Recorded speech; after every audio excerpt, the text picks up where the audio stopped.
Hey guys, I'm really excited to be sharing this video with you. I know you've been here from the very beginning, so thank you so much for tuning in, but also for just engaging in this community. Remember, this community is a safe space to share anything that you're going through. You can pop any questions in the comments. While you're here, I want you to know I don't monetize this platform.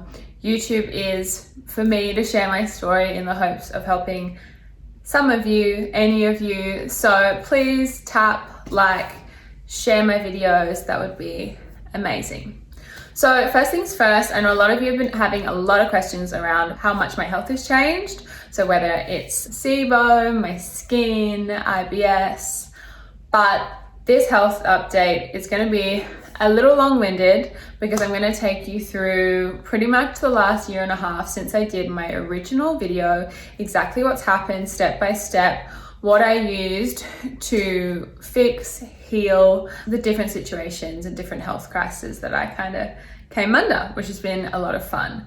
I just want to say before I start that I'm not a doctor, so please consult your healthcare professional before changing anything that's currently in your health regime, any supplements that you take.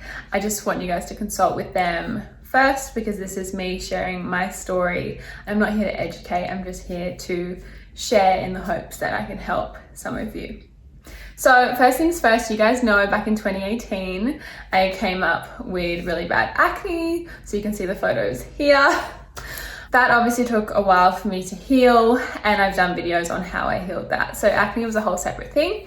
But if you haven't seen my journey before that, watch the video, I've linked it here. So you can watch that video and really get a basis of how my whole journey kind of unfolded. It basically started with about 12 rounds of antibiotics in the end, and severe stress, depression, everything like that. And then yeah, me trying to heal my body from the inside out.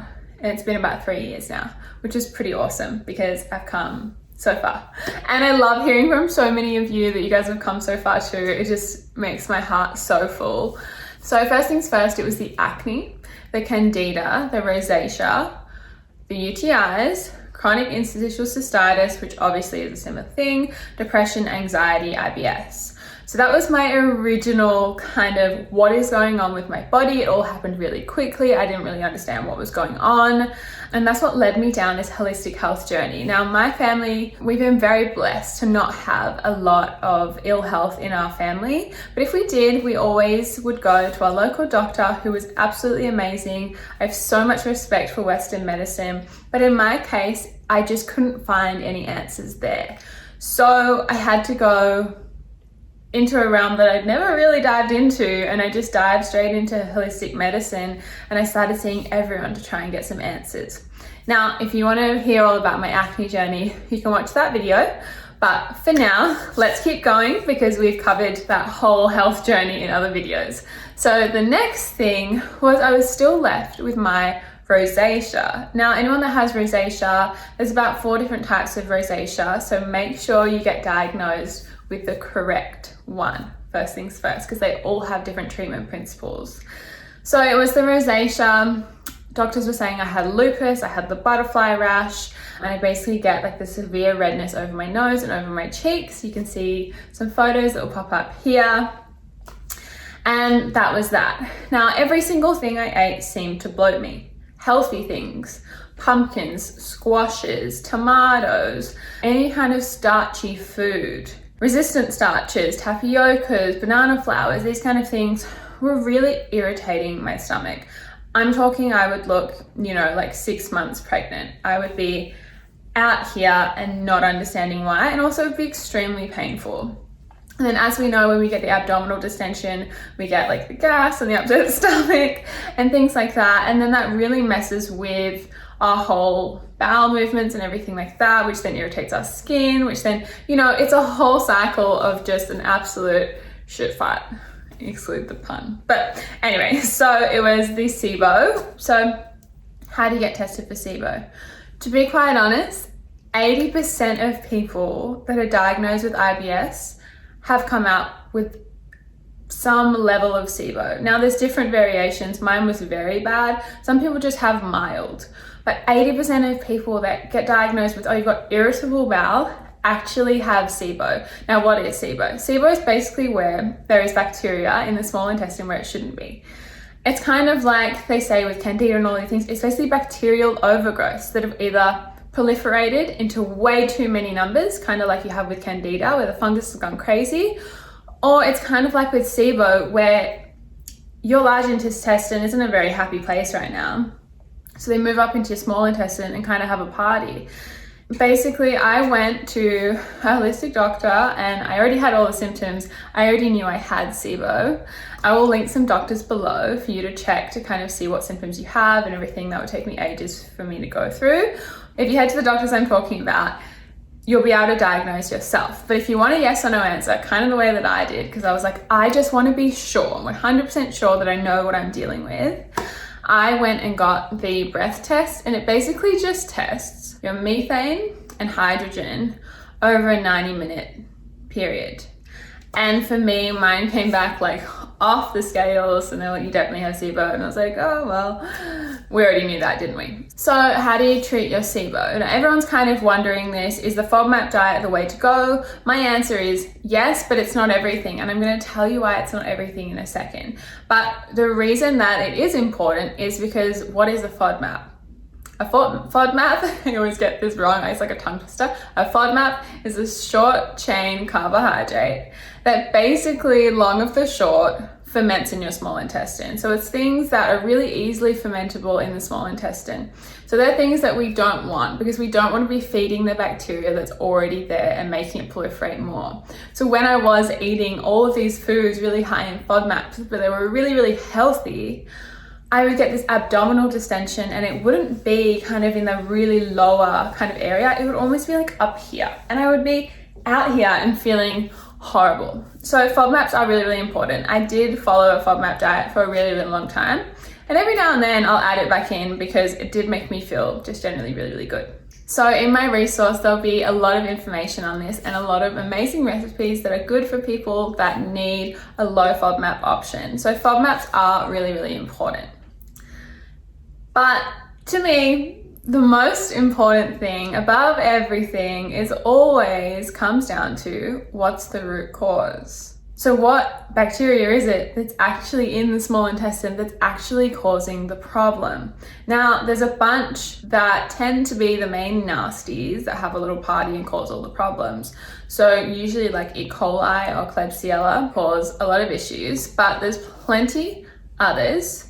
The problem I have, even with my integrated medicine doctor, was that they diagnosed me with SIBO, but they didn't actually look at my CDSA, which is a comprehensive diagnostic stool analysis. I'm like tongue twisters today. That basically tells you a lot of the majority of what's going on in your gut and what bacteria is there and isn't there. So I had no good bacteria, no surprise there from all the antibiotics. But I had a lot of bad bacteria and a lot that were listed. One that we noticed was Klebsiella. Another one that we noticed was a lot of E. coli. Now you need small amounts of these bacteria in your gut for it to function. But once again, I had way too much of the bad bacteria. But what they didn't do is they didn't connect the dots. Even my integrated doctor didn't connect the dots. And it wasn't until I did my own research that I realized, now, if I've got SIBO, I've got bad bacteria that's having a party in my small intestine.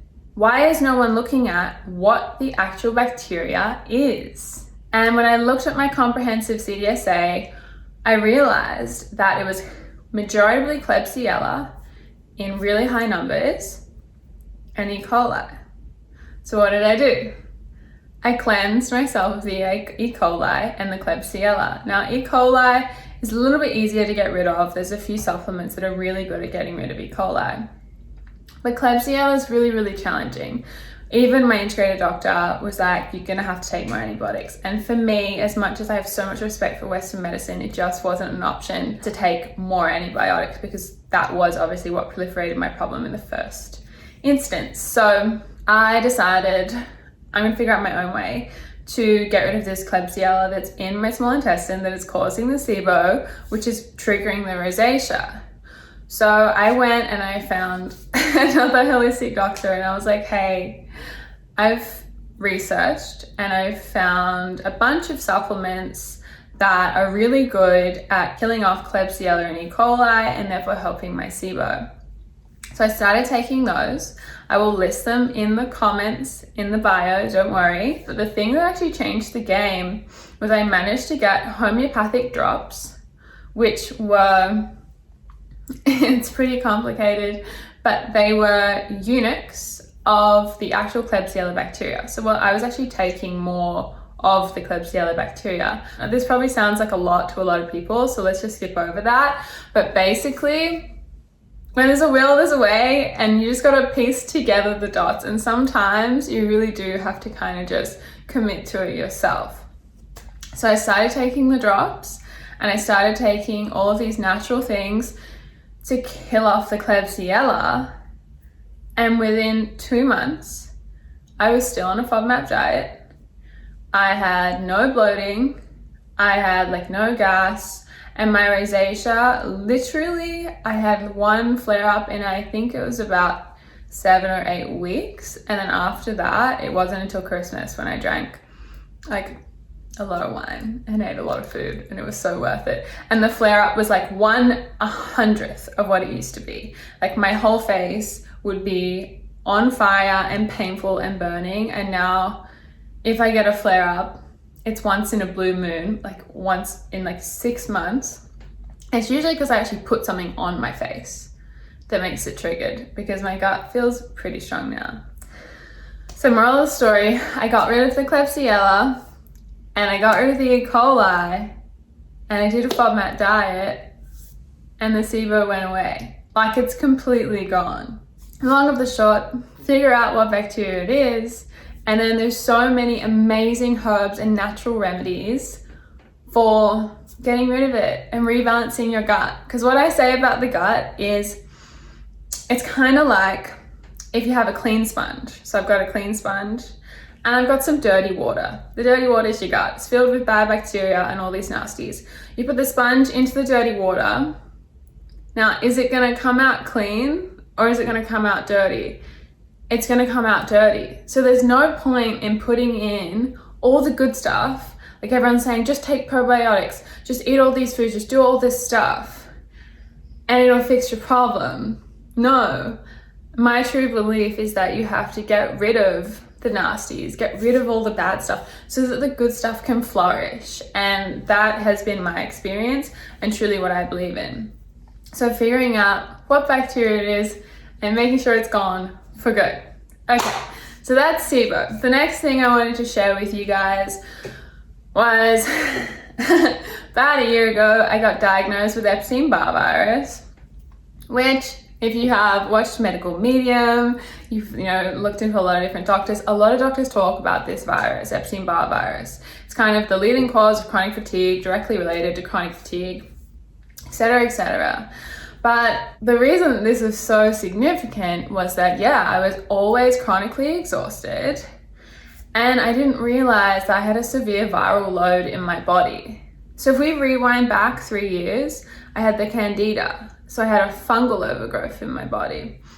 The E. coli, the Klebsiella, that's a bad bacterial overgrowth in my body. Epstein Barr virus, that's a viral load in my body. How can we expect the human body to be in 100% good form and to function the way that we need it to, and our mental health to be clear and our anxiety to be gone and us to feel like ourselves when we've got this load in our body of all this nasty stuff that basically comes from our lifestyle, stress, the abuse of antibiotics, and toxins in our environment, and nasty shit that's in our food. Like, that's what it comes down to. And when I rewind 3 years ago, I'm like, no wonder I felt like shit. I had this load of fungus, bacteria, and viruses just in my body having a party. So when I realized I had Epstein Barr virus, I tried the celery juice for 2 months, but at the time that I was trying to clear the viruses from my body, I still had the SIBO, and it just made me super bloated. Some people have different experiences. I did it for 2 months. You know me, I commit to things like I'm down to fix my health. And for me, it definitely, I did a whole video on celery. It definitely helped. It really, really did help. But it's not the magic cure. It didn't 100% fix everything. But what I think is, if I had done the SIBO and focused on that and got rid of the bacteria first and then did the celery, I think I would have had huge success with it. So everyone that asks me, celery is high FODMAP, can I do it with SIBO? The end result with that is, I personally believe, treating things one by one. So like the biggest first, usually like the fungal overgrowth, and then the bacteria, and then to focus on the viruses. That's kind of the way that I see things. I'm not a scientist, I'm not a doctor, I'm not an integrated medical health person. I'm just a girl that went through a lot of shit and just wants to help people not go through the same thing. That was that, basically. I figured out I had Epstein Barr, and then they told me I had cytomegalovirus.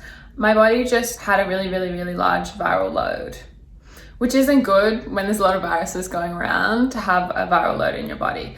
So I started following a lot of medical mediums protocols for Epstein Barr.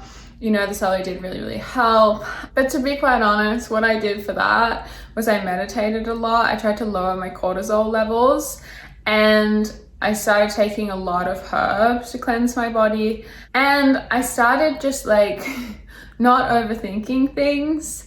So I'd already got rid of the SIBO, so that was really, really good. And I honestly just started being like, I just want to nourish my body.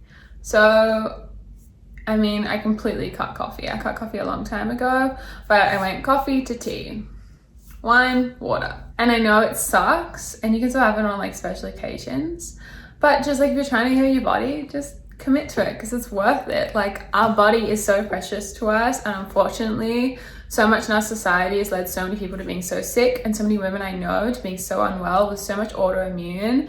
And it's like, if we can fix this together, like, let's just commit it and do it, So I started doing a lot of things to cleanse myself of the Epstein Barr virus. And one of the things that I did on top of like supplementation, trying the celery, doing like, getting rid of the heavy metals and things like that, I made a nutritional choice to have a diet, I hate that word, but to make nutritional choices that were high in lysine and low in arginine. You guys are like, Georgia, what does that mean? Basically, every single food has an amino acid profile. So amino acids are the things that we need, the building blocks in our body that make up peptides, that make up proteins that we need for healing, right?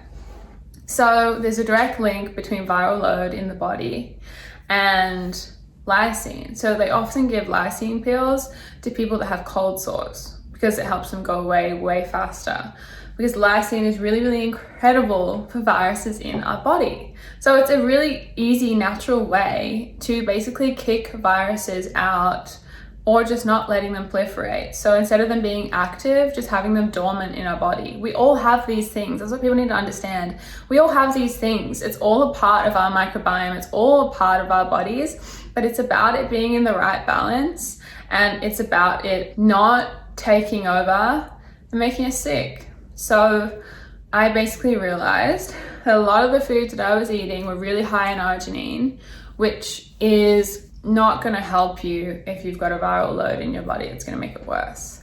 So I was having heaps and heaps and heaps.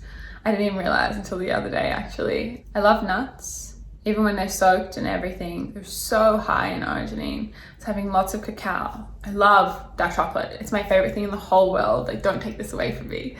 But it never made me feel good, and I can never figure it out why. I thought it was just because I was eating too much of it. Turns out it's like the highest food in arginine. And all the foods that were really high in lysine, a lot of them were ones that I didn't eat. So a big one is dairy. It's super high in lysine. Like, it's amazing for an antiviral, but I don't eat dairy. I started taking a lysine supplement, kind of just integrated into my smoothie. It's like a powder that I put in the morning, and it really helped. And before I knew it, the Epstein Barr in my body had gone dormant. It wasn't active anymore. And here we are living our best life. So basically with that is, if you're a meat eater, Chicken and turkey are higher in lysine than they are in arginine. Red meats and things like that are really, really high in arginine. If you can't have dairy specifically, if you can't have goat's really high in lysine.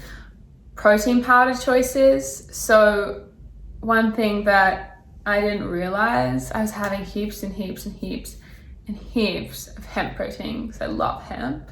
I was drinking like lots and lots of almond milk. I was having like chocolate flavored proteins, and all of these are really, really high in arginine.